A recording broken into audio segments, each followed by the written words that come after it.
Agama kita yang sempurna, agama yang mulia ini mengatur semua sisi-sisi kehidupan kita.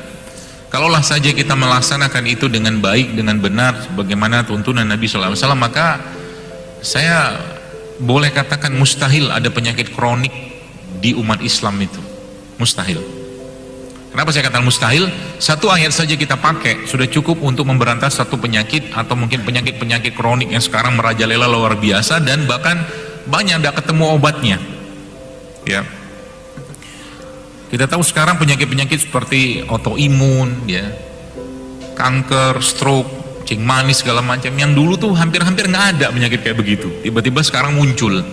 Ya, dari mana itu semua bermula? Ya, dari tentunya kita harus tahu dulu bagaimana Al-Quran memberi pedoman kepada kita. Sering saya sampaikan di berbagai kajian saya katakan bahwa kita harus tahu bahwa dosa pertama yang dilakukan oleh manusia itu bapak moyang kita itu Adam alaihissalam adalah dosa yang kaitannya dengan makanan.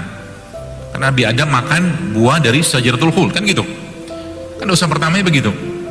Makanya dalam Quran kalau kita buka surat Al-Baqarah itu bab atau cerita Allah tentang makanan ini ada yang menarik di situ Bapak sekalian. Kenapa menarik? Karena di situ Allah teruskan dengan kata-kata jangan ikuti langkah-langkah syaitan, kata Allah. Wa kulu mimma fil ardi halalan thayyiban wa la tattabi'u khutuwati syaitan, kurang lebih seperti itu. Jadi setelah urusan halal dan thayyib, ya, itu Allah teruskan ayat tadi dengan wa la tattabi'u khutuwati syaitan, ya. Jadi jangan ikuti langkah-langkah syaitan. Kalau Allah meletakkan suatu kalimat atau kata pada Quran itu pasti ada urutannya, atau ada sesuatu yang di situ Allah pengen tunjukkan kepada kita maknanya. Contoh mungkin satu hal sederhana, mungkin kalau saya ditanya dokter madu yang terbaik apa, maka jawaban saya sesuai dengan Quran. Apa yang Allah sampaikan tentang madu dalam Quran, maka jawabannya adalah Allah mengatakan kami wahyukan kepada lebah itu untuk membuat sarang di gunung. Maka madu yang ada di gunung itu madu terbaik kalau dapat. Susah soalnya. Ya. Lalu yang kedua apa? Dan mereka diperintahkan Allah untuk membuat sarang di pohon-pohon. Ya, kan gitu. Itu urutan yang kedua. Ya. Yang ketiga adalah mereka diperintahkan Allah untuk membuat sarang di atau sarang-sarang yang dibuat oleh manusia. Itu urutan madunya itu. Ya. Jadi yang di gunung. Ya, makanya madu gunung itu mahal. Ya, susah dapatnya soalnya. Ya. Nah, kebanyakan yang beredar kan madu-madu yang diternak oleh manusia, lebahnya, seperti itulah.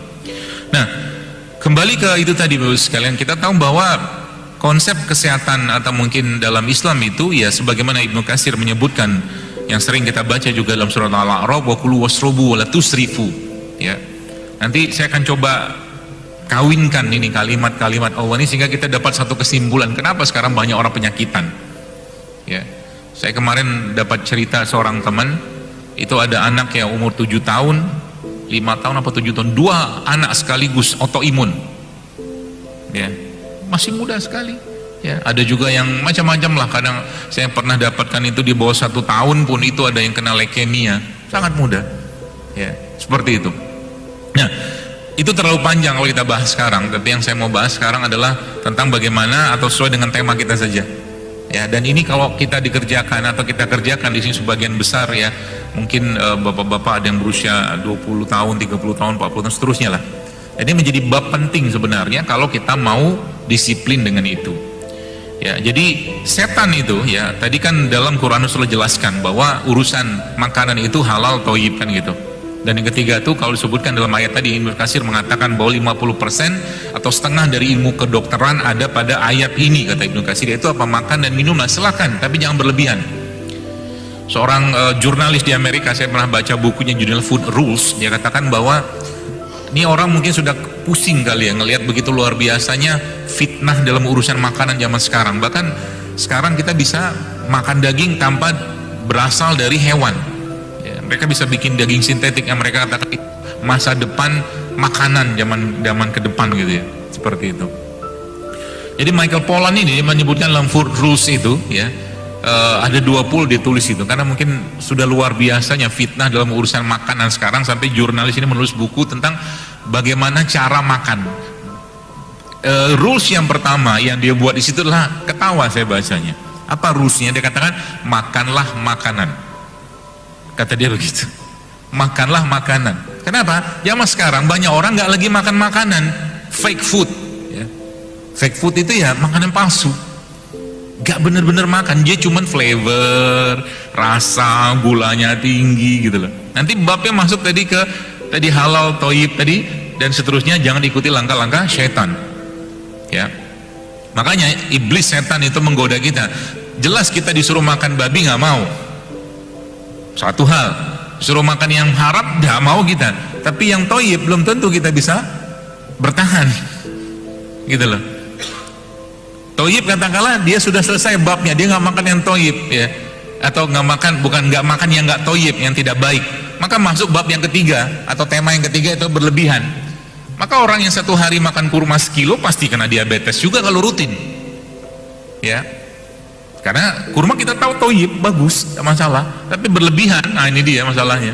Yang jadi masalah kita zaman sekarang, dua ini sering dilanggar ya. Toyibnya enggak toyibnya, jadi toyib itu maksudnya yang baik gitu kan.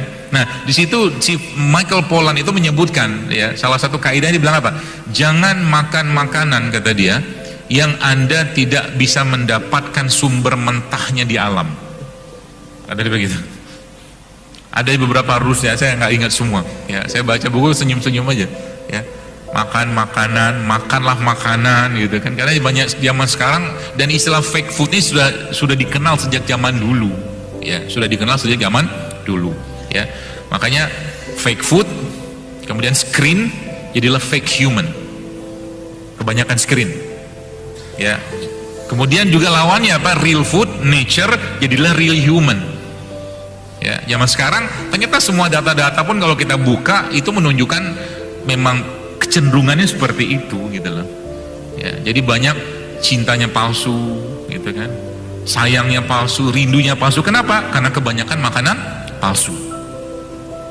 Anda tahu kenapa banyak kafe zaman sekarang? Ya mungkin orang butuh, nggak dapat cinta di rumah, akhirnya mencari cinta dalam bentuk yang lain, itu manis, gula. Nah, itu bab yang kita mau bahas ini ya. Karena manusia itu kecenderungannya, karena kalau kita membahas tentang good food is good mood, emang bener manusia itu akan sesuai dengan karakternya.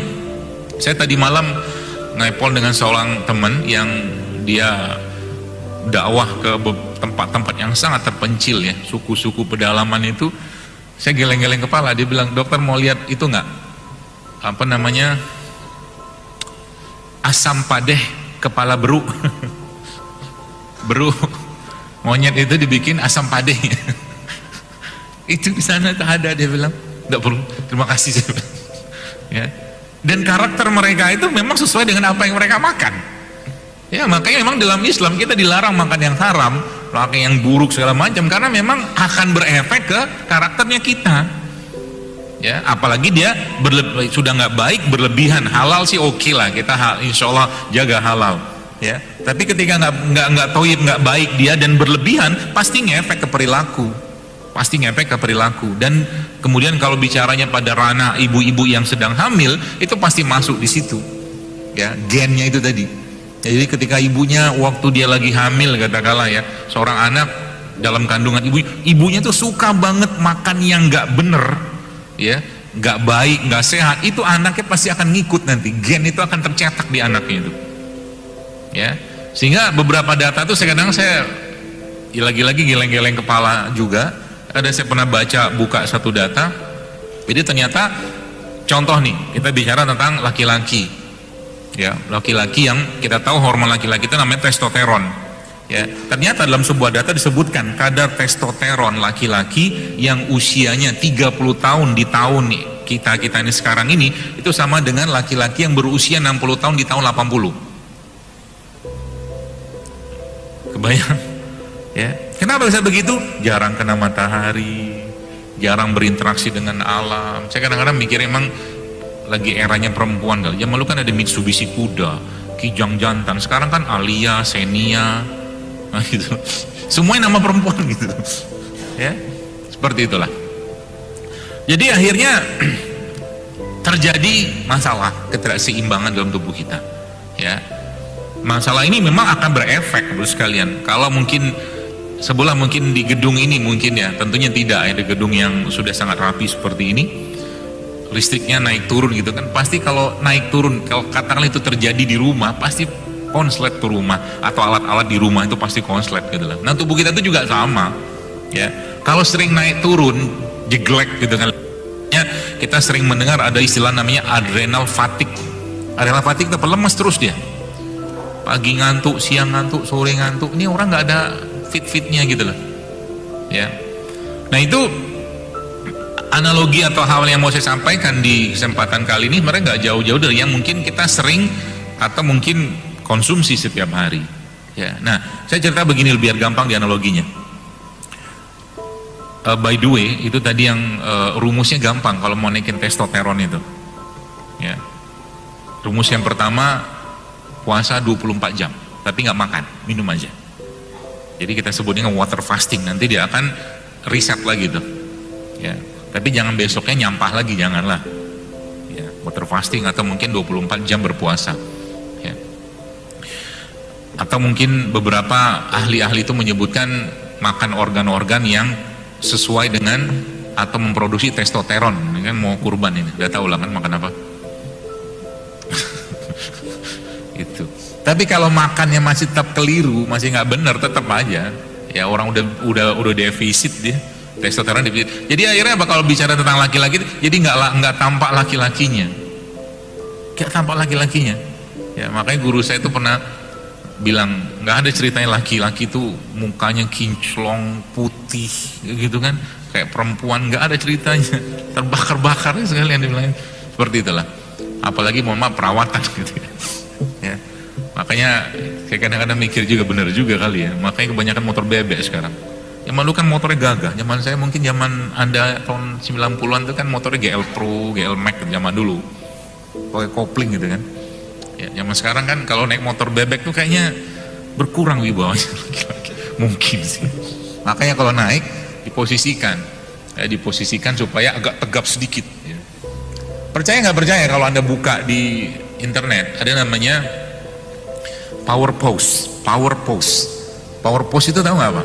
Itu ternyata di Harvard lakukan penelitian, itu ternyata power pose itu kalau dikerjakan 2 menit saja ya, itu ternyata meningkatkan mood, memperbaiki hormon ya, termasuk yang laki-laki itu. Dan itunya apa tuh namanya, gerakannya tuh lucu gitu kan. Pernah dengar power pose? Kalau saya praktekin di sini kurang sopan, tapi Anda begini tangannya di belakang, terus kaki Anda naik di atas meja, Anda bersender, bayang. Itu power pose, nanti coba buka. Itu dilakukan di studinya, ternyata itu bisa meningkatkan mood gitu kan, atau mungkin PD-nya seseorang ya. Entah hormonnya naik atau tidak saya nggak tahu lah, tapi kaitannya hormon itu nanti dengan apa yang akan saya sampaikan ini.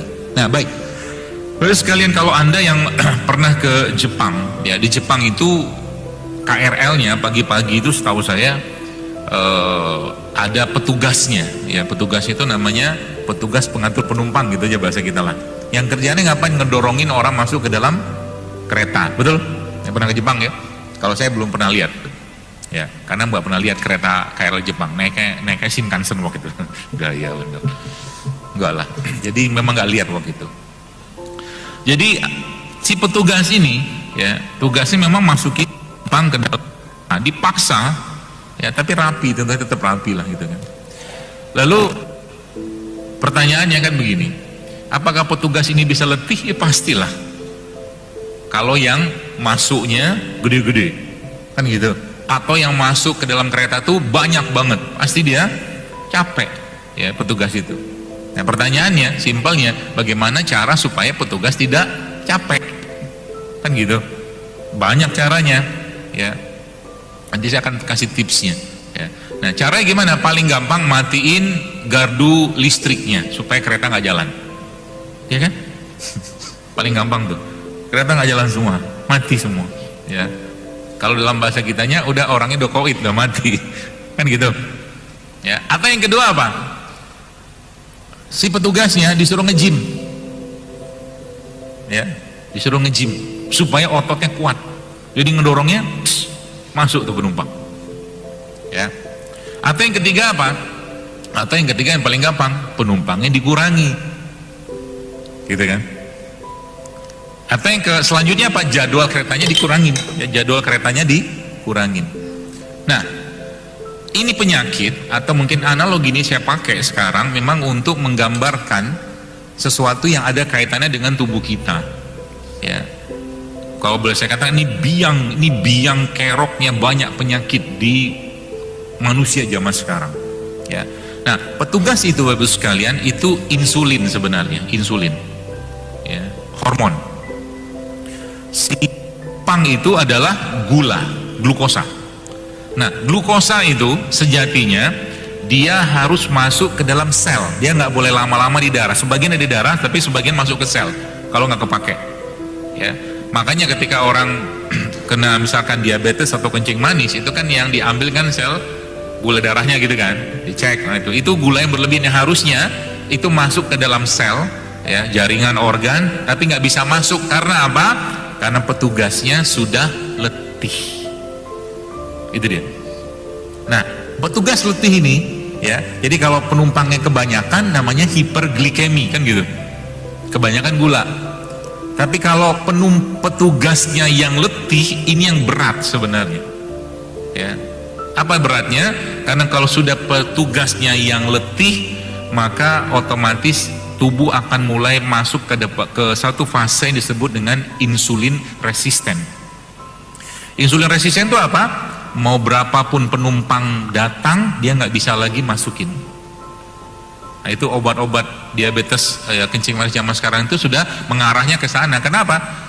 Nggak bisa lagi, nggak penumpangnya nggak bisa dikontrol, petugasnya ya nggak bisa diapa-apain lagi.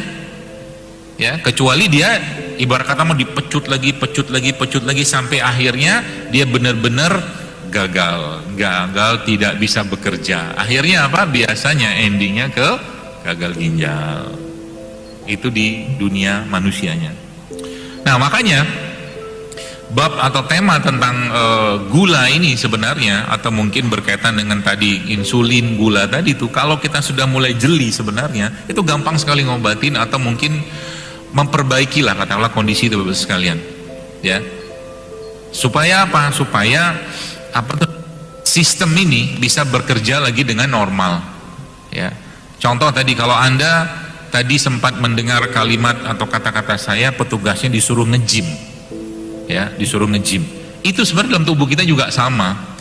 Weight training atau weight exercise, ya, atau latihan beban itu ternyata punya efek yang sangat signifikan dalam mengurangi insulin resisten. Jadi jangan fokus nurunin berat badan, tapi memperbanyak, mungkin bahasa kita tuh massa otot. Jadi massa lemaknya yang tumpukan gula nggak kepakai itu diubah, ya. Kalau bahasa orang-orang gym itu di cutting, bulking apalah gitu lah. Nah, itu tuh diubah supaya apa? Dia supaya punya power di situ, sehingga nanti apa? Insulinnya itu benar-benar bisa bekerja lagi. Itu yang pertama. Yang kedua, karena kita sampai jam 1 ya Ustaz. Iya, semoga kesampaian. Yang kedua apa? Ya. Yang kedua, ubah gula yang masuk dalam tubuh kita. Ini paling gampangnya begini. Jadi kalau Anda benar-benar mau merasakan badan itu jauh lebih fit, jauh lebih baik, coba mulai latihan. Latihannya apa? Jangan ada gula pasir. Seminggu aja dulu. Latihan sederhana itu. Jangan ada gula pasir. Dalam segala bentuk makanan, minuman, jangan ada. Ya, itu akan mengurangi load ke dalam kereta tadi. Ya, yang dimakan apa? Berarti kita nggak butuh karbo, tetap butuh karbo, tenang aja. Tapi kita cari karbo-karbo yang sifatnya masih mengandung mineral, enzim, serat yang tinggi gitu loh. Contoh mungkin kentang gitu kan. Kalau mungkin makan nasi, saran saya cari nasi yang masih berserat. Contohnya apa? Beras coklat, ya. Beras hitam, beras merah, ya. Kalau saya biasanya nggak terlalu suka yang hitam sama merah, nggak enak rasanya. Lebih baik yang coklat. Ada namanya brown rice. Itu biasanya masih, ya. Itu yang pertama. Jadi ganti semua karbonya tadi menjadi karbo-karbo yang berserat, karena kunci pada serat. Yang ketiga adalah, ya, kalau Anda masih biasanya harus, ya. Mudah-mudahan tidak sih. Biasanya kalau saya ngasih ini di kajian-kajian masjid, mereka langsung protes. Wah, kami nggak bisa makan kalau nggak makan nasi, nah, gitu kan. Kalau model begini kayaknya udah nggak lagi lah. Mudah-mudahan harapannya. Tapi tapi lihat muka-mukanya masih penuh gula kayaknya. Jadi yang ketiga apa? Yang ketiga, nasinya Anda tambahkan dengan serat. Ya, apa caranya? Atau mungkin caranya gimana? Ada banyak produk ya, beberapa produk yang isinya itu biji-bijian, masukin dalam nasinya. Itu akan mengurangi gula yang masuk atau mungkin mengurangi lonjakan gula dalam tubuh kita. Oke? Itu yang ke sekian. Sekiannya lagi adalah Anda masukkan minyak dalam nasi tadi. Bukan nasi goreng ya. Kan ada minyak tuh. Bukan. Tapi minyak yang sehat, entah VCO, entah zaitun, campurkan sedikit, ya, itu akan mengurangi lonjakan gula. Jadi kalau tadi saya bilang jeglek tadi itu listrik, nah tubuh kita itu sebenarnya tidak disetting Allah untuk sering-sering naik turun gulanya. Ketika naiknya ketinggian, terus tiba-tiba dia turun gitu, itu jeglek nanti lama-lama. Adrenalinnya pasti akan kena itu, ya. Jadi tubuh tidak terbiasa dengan gula yang tinggi, kita sebut dengan glucose spike atau lonjakan gula. Ya, lonjakan gula ini biang banyak penyakit lah kalau boleh saya katakan. Jadi kalau Anda bayangkan misalkan ada orang makan sebelah, mungkin mohon maaf makan roti tepung, roti terigu gitu ya. Rotinya sudah karbohidrat tanpa serat juga. Ya, ini dengan catatan dia merutinkan gitu ya. Sering banget makan begituan. Kemudian udah gitu rotinya ada gula lagi. Udah gitu dia minumnya manis lagi. Kan komplit tuh. Gulanya pasti naik, naik begitu. Nah ini bikin jeglek listriknya, ya. Itu apa tuh namanya, caranya, salah satu caranya. Ya tadi ada biji-bijian kemudian minyak, atau ya yang berikutnya adalah sebelum Anda makan karbo itu, gula-gula itu, Anda makan sayur dulu. Jadi rulesnya kalau kita bicara supaya makanan itu memang tidak menimbulkan lonjakan gula yang tinggi dalam tubuh kita, rulesnya adalah Anda makan sayur dulu, selanjutnya Anda makan proteinnya dulu, baru terakhir makan karbonya. Agak bingung kan? Tapi biasanya kalau sudah paham beginian, biasanya karbonya nggak banyak, jadi badannya sudah penuh dengan sayur, serat, dan daging atau protein. Itu coba aja diubah sedikit pola makan. Jadi misalkan Anda makan bubur ayam gitu kan, bubur ayam itu kan seratnya cukup tinggi ya, pada daun seledrinya itu, betul? Sayangnya daunnya cuman seujung sendok teh, daun seledrinya itu. Akhirnya saya kemarin nyoba, saya pengen tahu nih gimana makan bubur ayam sesuai gaya Zaidul Akbar gitu. Karena biasanya bubur ayam tuh nggak jauh-jauh bahasannya ini, tim campur, tim pisah kerupuknya, kan gitu kan? Saya makan, saya beli kuahnya kan lumayan, ada kunyitnya segala macam. Bang, banyakin seledrinya bang, saya bilang. Iya, banyakin sama dia, penuh, setengah piring itu seledri semua. Kemudian saya minta kacang, lumayan protein lah, gitu kan, kacang kedelai segala macam. Ya, kemudian saya cari lagi satenya telur puyuh lumayan lah, telur biasa juga tidak apa-apa. Ternyata asik, tetap asik, karena biasanya apa, bubur ayam itu kan, saya ngomong makanannya agak-agak susah hati saya. Kayak tadi pagi aja, ya, saya ngelihat ada abang-abang bubur ayam. Nanti saya ngomong begini diprotes lagi. Lihat, nah berasnya, buburnya masih panas kan, pakainya styrofoam. Di atas styrofoam dikasih apa? Plastik. Gak kuat saya. Akhirnya saya kemarin, saya kasih tahu. Zaman dulu saya masih, mungkin bapak ibu pernah mengalami. Ya, kita zaman dulu kalau beli makanan pakai rantang. Buat saya lebih aman. Kemarin saya beli makanan sore gitu kan, cari camilan apalah gitu kan, saya bawa rantang dari rumah. Ya, kenapa? Saya tahu nih kalau bawa ini pakai kuah kena plastik, habis saya. Terlepas plastik itu mereka katakan food grade lah segala macam, tetap plastik is plastik gitu loh. Ya, yang biasanya makan bawa pulang gitu kan, bakso lah apa segala macam gitu kan kuah semua tuh kena plastik. Wajar kanker beredar di mana-mana zaman sekarang. Yang kita makan tuh plastik semua. Belum lagi kita bicara logam berat ya, belum lagi cara logam berat. Misalkan beli gorengan, ada logam beratnya dari soal ujiannya, paham? Soal ujian kan tintanya itu kena itu ya, seperti belum lagi cerita aluminiumnya. Saya kadang-kadang pusing, makan apa kita ya, begitulah zaman sekarang, fitnahnya luar biasa ya. Makanya Coba biasakan itu, ya seperti itu. Nah, itu kaidahnya, ya. Apa tuh mereka katakan carbs come last, dia bilang karbo itu terakhir. Dan mulai sekarang kalau Anda pengen betul-betul berkurang adrenal fatigue-nya, saya cuma kasih 2 rules saja atau 3 lah rulesnya, ya. Pertama apa? Banyakin puasanya, banyakin badannya itu dikurangi gula yang masuk. Ya, contoh kalau ada yang kemarin sempat lihat video saya tentang kopi, itu langsung apa tuh kalau bahasa TikTok itu FYP ya Pak, ya gara-gara saya ngomong kopi memang bagus, saya bilang asal kopi yang benar, ya kopi yang benar maksudnya apa? Ya jangan pakai creamer, jangan pakai gula, kopi benernya saja itu punya antioksidan. Bahkan kalau Anda baca datanya, kopi itu yang bisa menahan rasa lapar. Kopi itu bisa menahan rasa lapar, ya. Dengan catatan memang nggak ada masalah di perut ya. Ya, kalau bahasan lagi itu dia termasuk bahan yang punya efek ke metabolik autofagi namanya. Dia mempertahankan rasa lapar. Ya, apa seseorang itu nggak perlu banyak makan, gitu loh, kopi. Ya, seperti itu. Ya, jadi salah satu kaidahnya begitu sekalian. Ya, supaya apa? Supaya tubuh itu tadi, ya. Dia mulai riset lagi, gitu. Jadi kalau Anda nggak berpuasa, nah coba di sela-sela nggak puasa itu misalkan ya kita hari-hari misalkan nggak puasa, ada yang nggak, mungkin ada puasa sun alhamdulillah, kalau nggak pun misalkan nggak masalah. Tapi coba jangan ada masuk gula olahan, itu aja pesannya. Ya, tadi ada puasa satunya, yang kedua apa? Exercise.